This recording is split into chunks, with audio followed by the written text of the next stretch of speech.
Bom dia, oitavo ano, tudo bem com vocês?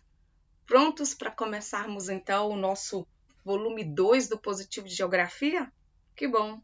Espero que vocês estejam bem, que estejam conseguindo acompanhar direitinho todas as aulas, que estejam também se cuidando, ficando em casa, tá? Ainda vamos ficar de quarentena por algum tempo, é melhor que cada um se cuide direitinho. Recomendação para o segundo bimestre. Faça as atividades propostas na hora da aula, que foi, terminou a aula, você faz logo em seguida, porque assim você não vai ter acúmulo de tarefas. Porque nós, temos ainda algum tempo assim e a gente precisa se organizar para não ficar com atividades acumuladas e depois ficar bem apertado. Beleza? Então vamos lá. Hoje nós vamos começar então o volume 2, a unidade 4. Tá? E claro, como todo ano, a gente vai continuar estudando, então, América e África. No final desse ano de 2020, você tem que ser um expert em África e América. Combinado? Hoje nós vamos, então, falar sobre os aspectos naturais. Todas as vezes que falamos de aspectos naturais, nós estamos falando de clima, relevo, hidrografia, vegetação. E nós vamos aprender que a interação desses elementos, geográficos, eles vão determinar alguns aspectos naturais, principalmente em relação à vegetação. Então, prestem bastante atenção, porque é muita informação muito interessante que nós vamos aprender esse bimestre. Vamos começar então pela América? Beleza, então vamos lá. Acompanha comigo, você pode abrir seu livro lá na página 2, a partir da página 2 do livro 2. Nós vamos então começar a falar sobre esses paisagens naturais dos continentes americano e africano. Começa aqui comigo então sobre América. Então olha aqui para você ver que o continente americano tem um território que eu diria, longitudinalmente, nessa extensão, longitudinalmente muito extenso, tendo algumas áreas, como você vê aqui, no extremo da América do Norte e no extremo da América do Sul, bem próximo ao Círculo Polar Ártico no norte e Antártico no sul. Então, o continente se estende, longitudinalmente do norte ao sul. Por que eu estou lembrando isso? Que quando eu percebo essa extensão, onde está localizada essa porção da América, eu já vou deduzir o seguinte: áreas próximas ao Polo Norte vão ter climas extremamente frios, como também as áreas próximas ao extremo sul. Se eu tenho frio bem intenso no norte e no sul, quando eu me afasto do norte ou me afasto do sul e vou vindo mais para a parte central da América, eu vou também atingindo as áreas que nós chamamos de áreas mais quentes do planeta. Tá lembrado? Onde a radiação solar incide diretamente, forma uma zona climática quente. Então, para você lembrar que eu vou ter uma grande variedade de clima na América, por causa dessa sua localização geográfica. Então, vamos lá. Características naturais. As características naturais, o nome já diz, são consequência da formação geológica da América. Ou seja, há milhões de anos esse processo está acontecendo. Por que eu digo acontecendo? Porque a Terra, e aí a gente precisa lembrar, ela não é um ser estático, parado. A Terra, ela é dinâmica. Aquilo que talvez eu não veja, não perceba, está acontecendo. O quê? O planeta continua em atividade, tanto internamente lá no núcleo, como aqui também externamente. Como é que é possível perceber? Em áreas onde os terremotos ocorrem, é um exemplo claro disso, de uma ação dinâmica da Terra. A vegetação que cresce, os rios que correm, tudo isso é o dinamismo da Terra. Nós já falamos na unidade anterior da chegada do colonizador, falamos da degradação desses recursos naturais. Olha que interessante. Desde que o homem surgiu sobre a Terra, as transformações que vêm acontecendo são muito mais rápidas a partir da presença humana. O homem, ele degrada muito mais rápido do que a própria natureza. Os animais, eles vivem, interagem com a natureza, harmonicamente. Os animais comem, eles vivem, sobrevivem usando os recursos naturais, como nós. Só que o uso que eles fazem é um uso o quê? Um uso controlado. E nós, seres humanos, a gente explora os recursos naturais de forma descontrolada. O que pode acontecer? Essa forma de exploração sem controle pode colocar em risco vários biomas, que são espécies, de plantas e animais que existem na superfície terrestre e que algumas já entraram em extinção, desapareceram e não voltarão mais, outras estão em risco e provavelmente alguns recursos naturais, como os minerais, eles deixarão de existir. Entendem?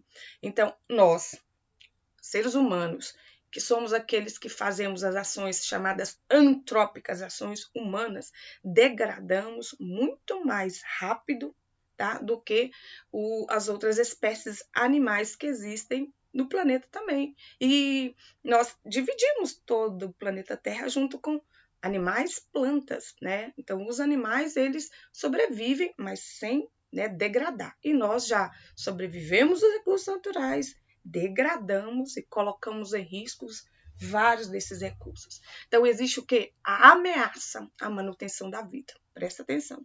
A ameaça à existência da vida, ela é causada por nós, pelo ser humano que nesse século XXI, cada vez mais motivados ao consumismo, e cada vez que a gente consome mais recurso natural vai ser necessário.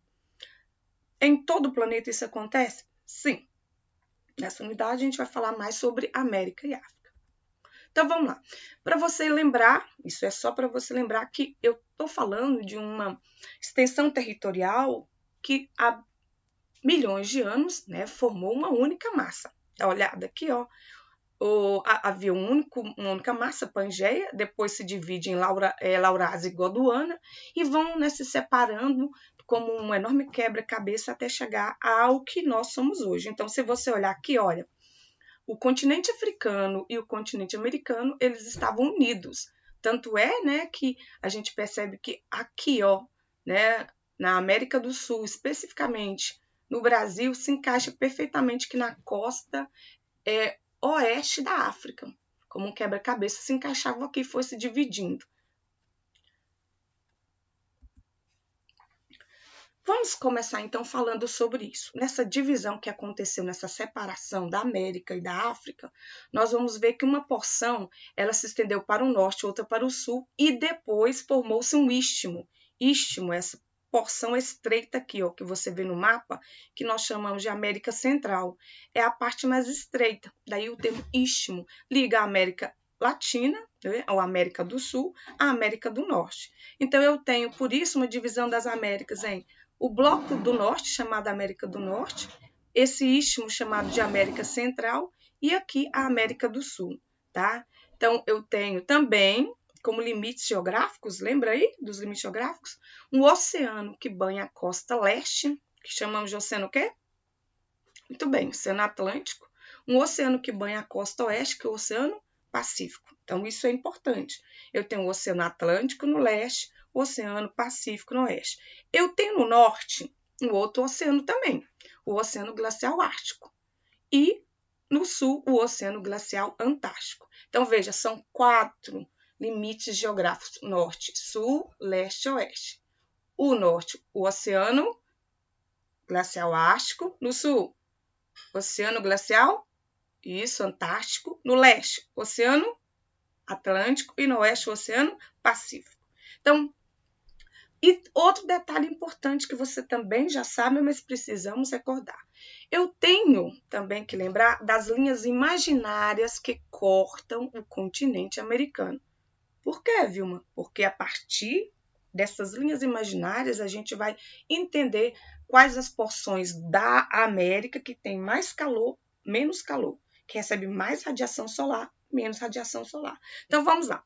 A linha principal é o paralelo, principal, que é linha do Equador. Olha para você ver onde que a linha do Equador passa. Consegue acompanhar? O Equador passa bem aqui, no norte aqui do Brasil, e é óbvio, passa no país que chama-se Equador, e aqui você percebe, divide entre hemisfério norte e hemisfério sul. Aqui, nessa porção bem central, a radiação solar ela é intensa o ano todo. Então, você tem calor o ano todo e, por causa do calor, também chuva, tá? Então, o índice de chuva nessa região aqui, ó, cortada pelo Equador, é intenso. Chove o ano todo. Agora, do Equador para o norte, você vê aqui, ó, 23 graus e alguns segundos eu tenho um trópico de Câncer. Então, para que serve essa linha? Para dizer que até aqui a radiação solar é muito intensa. Da mesma forma que eu tenho aqui para o norte, eu tenho para o sul, só que é o Trópico de Capricórnio, que também passa aqui, ó. Pega o sul aqui de São Paulo e depois, né, abaixo dele aqui tem os estados, né, da região sul. Então, linha do Equador, Trópico de Câncer, Trópico de Capricórnio, atravessam nessas regiões aqui do continente americano. Eu também tenho o Círculo Polar Ártico, lá no Canadá, e também um pedacinho do Alasca, tá? Que você consegue identificar aqui, ó, Círculo Polar Ártico, tá? Então, veja, observe agora esse mapa aqui, que é o mapa físico. Leia aqui comigo, América Físico. O mapa físico, ele trata-se, né, do relevo. Lembra que eu ensinei? Relevo é a aparência do lugar. Quando você viaja para um lugar que você nunca foi, você, durante a viagem, vai percebendo a mudança que vai acontecendo de um lugar para o outro em relação à sua aparência, tá? É o que os meus olhos conseguem ver, visualizar. Áreas mais elevadas, áreas mais planas, tá? Vamos entender como é formado o relevo do continente americano. O relevo do continente americano tem muita relação com as atividades tectônicas, tá? Como assim? Você lembra que todo o planeta ele é formado por limites de placas tectônicas, ou seja, daquele quebra-cabeça que eu falei lá no início, quando formava-se um único bloco continental, quando foram separando, também nesse limite entre um bloco e outro, formou-se o que a gente chama de placa tectônica, que é o limite de uma placa e outra que pode, né, dependendo da sua localização, ter movimentos nos sentidos, né, o quê? Nos mesmos sentidos, que aí provoca um movimento, isso, ou no sentido contrário, ou no sentido assim. Então, eu tenho movimentos convergentes, quando eles estão no mesmo sentido, divergente, quando estão se separando, e transformante, quando eles passam próximos um ao outro. Então, convergente, divergente, transformante. Repete comigo? Isso. Então, veja, aqui, ó, na costa oeste, tá vendo essa linha roxa que você tá vendo aqui do Pacífico, o limite aqui do Oceano Pacífico? Aqui nós temos o limite da placa de Násica, que separa-se da placa sul-americana e também da placa, né, do Caribe, ou a placa de Cocos. Tem outra plaquinha menor aqui. Então, são limites de placas e, por isso, são áreas instáveis. Vamos entender. Áreas instáveis significam que elas continuam se movendo. Se a placa sul-americana vem para cá nesse sentido, ó, e a placa de Nazca vem daqui, então eles estão fazendo um movimento convergente. Aqui, bem nesse limite aqui, os países que estão bem situados, onde eu estou passando aqui para você ver, eles são países de instabilidade tectônica, ou seja, há áreas aqui que sofrem terremotos, né? Você já deve ter assistido alguma reportagem, algum documentário mostrando, né? Não muito longe, né? O terremoto do Chile, o terremoto aqui no Haiti, tá? Alguns tremores são perceptíveis na costa aqui dos Estados Unidos. Então, esses terremotos são causados exatamente por esses países, essas áreas aqui estarem no limite das placas. Qual a consequência disso? As atividades vulcânicas ainda são presentes em algumas regiões aqui. E há milhões de anos, tá? Elas eram muito mais intensas. E o que ocorreu? O magma que veio, tá? Foi formando aqui nessa região gigantescos acúmulos de material magmático que deu origem às cordilheiras. O que é uma cordilheira? Uma sucessão de montanhas. Então, você tem desde o norte, aqui ó, no Alasca, até o extremo sul, uma cordilheira que vai receber nomes diferentes, mas que foram formadas, né, da mesma forma, pelo acúmulo material magmático dessa intensa atividade vulcânica. Como assim? Né? Você também tem esses materiais que foram se acumulando e aqui, veja, formou o que nós chamamos de dobramento, que o material magmático ele está presente em toda a superfície. Por que aqui formou essa cadeia montanhosa? Por quê? Veja comigo, ó, não disse que o movimento da placa sul-americana com a placa de Nazca é um movimento convergente? Então, veja, quando essas placas fizeram esse movimento, esse material magmático que estava nessa região, ele soergueu. É como se eu pegasse aqui, essa folha aqui do livro, ó, e fizesse exatamente isso, ó. Presta atenção. Uma força de um lado ou a força do outro, olha o que acontece. Soerguimento.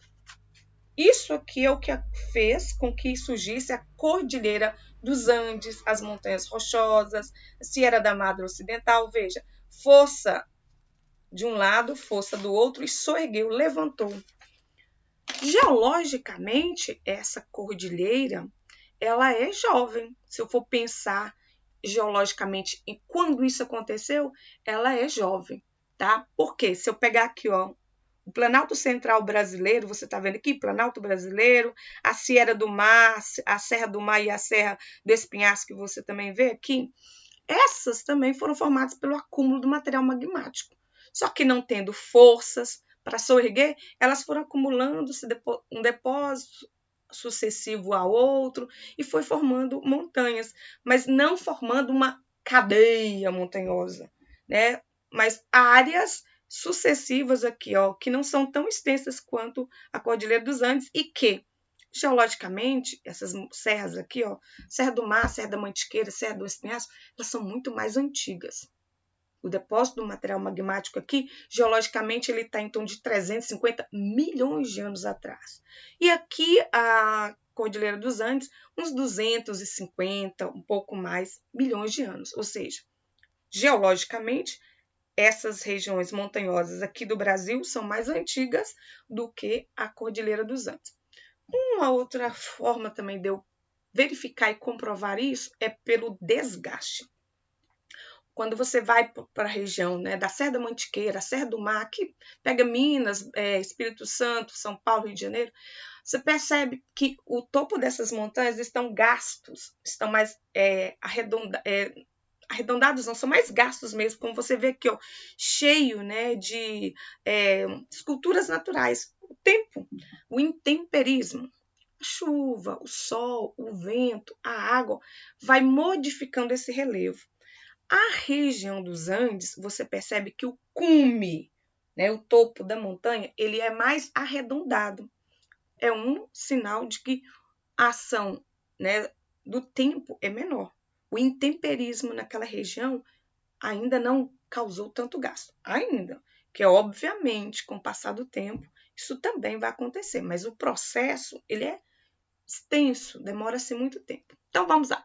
Com isso, olha como fica fácil entender. Você tem um relevo que predomina da seguinte forma. A costa oeste é predominantemente, né, dominada por planaltos. A costa leste, você vê que ela é predominada por planícies. Olha que interessante. A existência, então, dessas cadeias montanhosas já dá essa referência. O leste dominado por planícies e o oeste por planaltos. Como assim?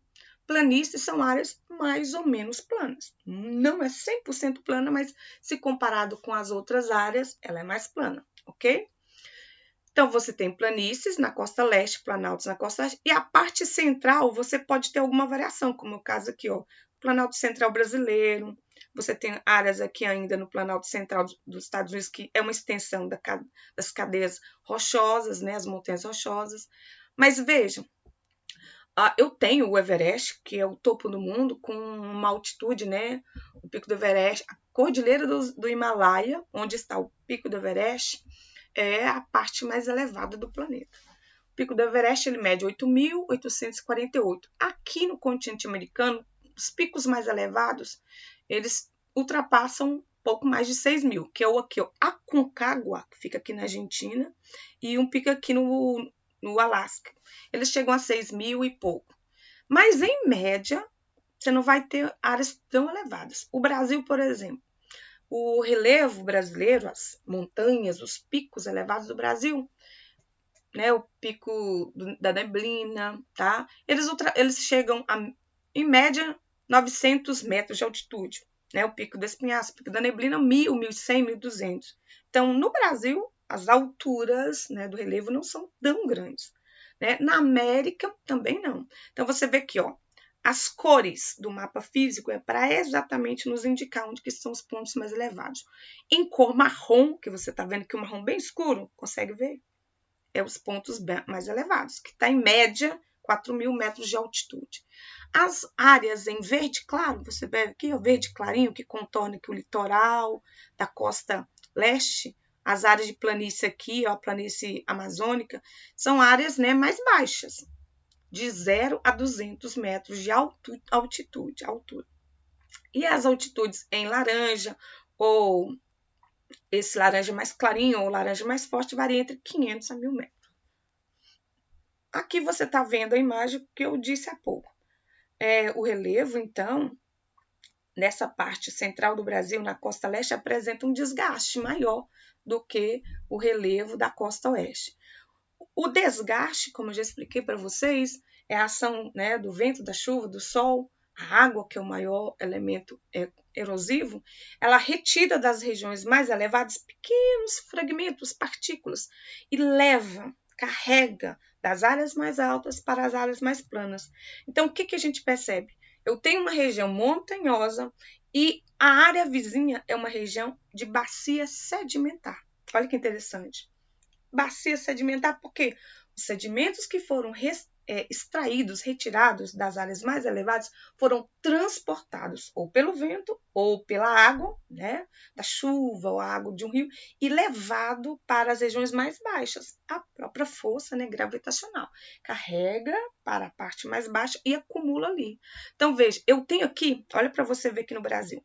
No norte aqui do Brasil, já nos países vizinhos ao norte, eu tenho o Planalto das Guianas, uma área, né, constituída de planalto, relevos, né, que chegam aí 1.000 metros de altitude.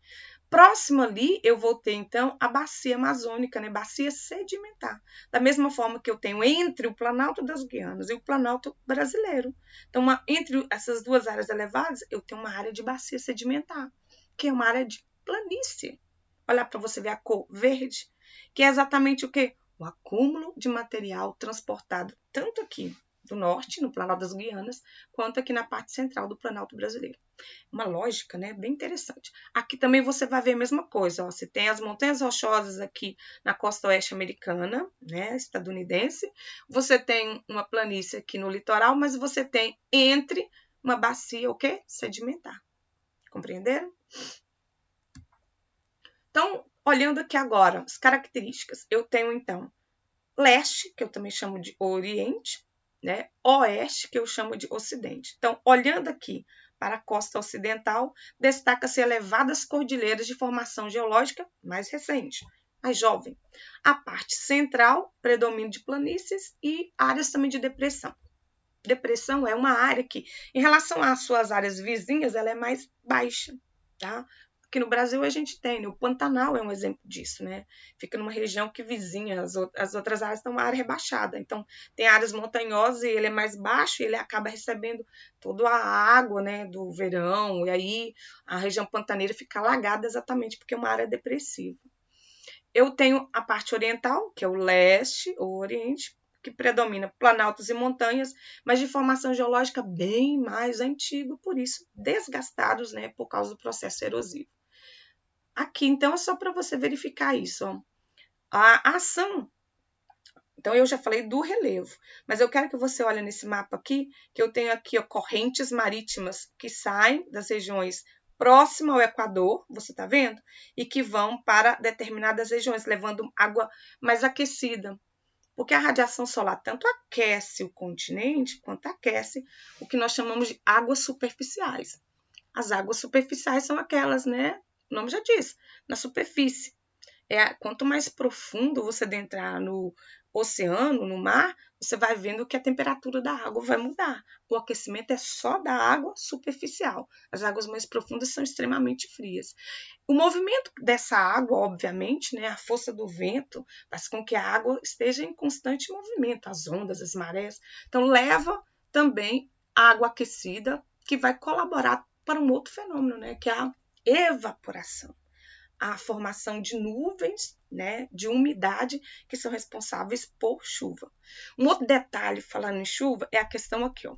Essas regiões que são muito elevadas da Cordilheira dos Andes, aqui na América do Sul, aqui no México, a Sierra da Madre Ocidental e a Sierra da Madre Oriental, aqui as montanhas rochosas, né, elas também acabam que sendo uma barreira que impede que as massas de umidade que saem do Pacífico cheguem na parte central. Lembra que nós já estudamos no caso do Brasil? No caso do Brasil tem aqui, ó, essa região aqui do Planalto do Borborema, no Nordeste, que faz esse mesmo papel. Uma região bem elevada, a massa de ar vem, quando ela chega aqui, ela tem que ganhar altura, altitude para passar. Mas enquanto ela está ganhando altura, ela perde umidade. Quando ela chega do outro lado, ela já não tem umidade. Daí, olha que interessante, próximo a essas áreas, tá? Aqui das montanhas rochosas, da Serra da Madre Oriental e Ocidental, aqui da Cordilheira dos Andes, eu tenho desertos. Sabia disso? Então, nós vamos ver daqui a pouquinho as áreas desérticas, né, os climas falando dessas áreas, exatamente por causa dessa característica natural do relevo. O relevo impedindo a passagem das massas de umidade, uma barreira natural. Vamos dar uma olhadinha aqui por parte. Então, que grandes cadeias montanhosas são essas? Aqui, ó, na América do Norte, você tem a cadeia do Alasca, o nome já diz, é no Alasca, né? Que é um estado pertencente aos Estados Unidos, fora, né, do seu território, como o Havaí também é. Eu tenho a Serra da Nevada, você está vendo aqui, que fica aqui mais ao sul dos Estados Unidos. As Montanhas Rochosas, uma extensão bem longa. A Sierra da Madre Ocidental aqui no México e a Cordilheira dos Andes. Todas, né, como eu já falei há pouco, de formação geológica mais recente, daí outro nome que a gente pode dar para essas formações montanhosas, dobramentos modernos. Repete para mim, como é que podemos chamá-las? Isso, dobramentos modernos, porque comparado com a outra parte, né, da América, essa região oriental, ela é mais jovem, essas montanhas aqui são mais jovens.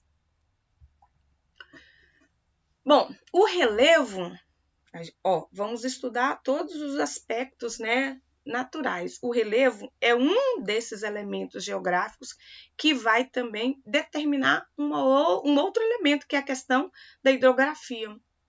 Porque a água, né, é um elemento que, por estar no estado líquido na maior parte, né, só vai estar no estado sólido nos extremos, norte e sul. Então, pela força gravitacional, ela corre, ela escoa das áreas mais elevadas para as áreas mais planas. Então, veja, geralmente os rios vão nascer em áreas elevadas e vão escoar e chegar até as planícies. Então, nas porções costeiras e também na parte central é onde estão o quê? As planícies, como a gente falou. Então, um relevo que é relativamente plano, baixo. Ele nunca vai passar de 600 metros. Que áreas de planície nós temos aí? Ó?